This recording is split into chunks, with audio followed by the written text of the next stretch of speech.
It was next to a twisty old tree. The wind whistled and Thomas heard a strange cry. Suddenly, Thomas felt something touch his tender. "Look out!" cried Diesel. "The ghost engine is after your funnel." "Cinders and ashes," gasped Thomas, and he let out a frightened peep. Scared engine, Diesel teased. Thomas was very cross with Diesel. He wanted to pay him back for all his teasing. Thomas and Diesel arrived at the flour mill.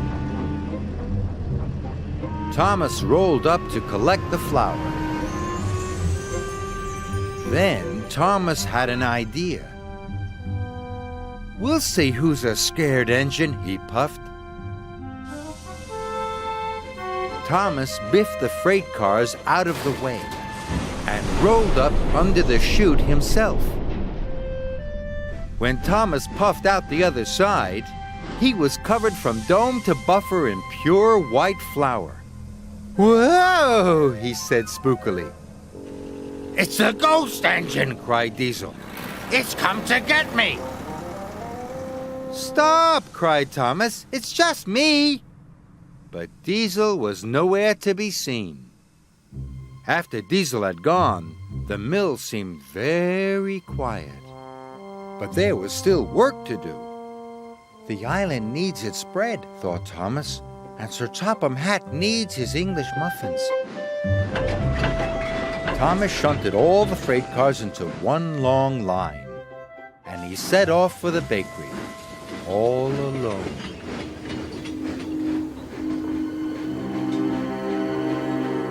As Thomas arrived at the twisty tree, he wished he could go faster, but it was a very long train, and he had to go slowly. Because he was going so slowly, Thomas could see that the tree wasn't spooky at all. "It was just a tree," he gasped, "and the strange cry was just an owl." Thomas was relieved. Thomas chugged towards the abandoned mine. He could still hear the spooky banging. He looked to his left and then to his right, and he saw what was making the noise. "It's just an old door," he gasped. "The wind is making it crash."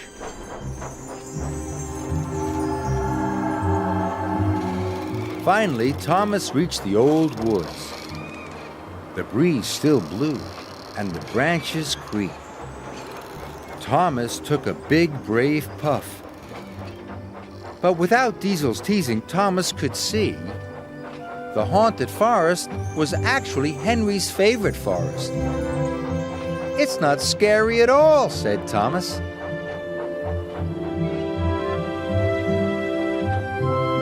Thomas arrived at the bakery. He was tired but happy. "Oh, it's the ghost engine, sir!" Diesel told Sir Topham Hatt. "And it's come to get me!" "It's not a ghost engine," boomed Sir Topham Hatt. "That's Thomas. He's a really useful engine." "Thomas, you have done a splendid job," Sir Topham Hatt said. "You deserve an extra special washdown." "Thank you, sir," puffed Thomas proudly. And while Sir Topham Hatt waited for the first batch of English muffins, Thomas looked forward to telling his friends his Diesel Halloween story.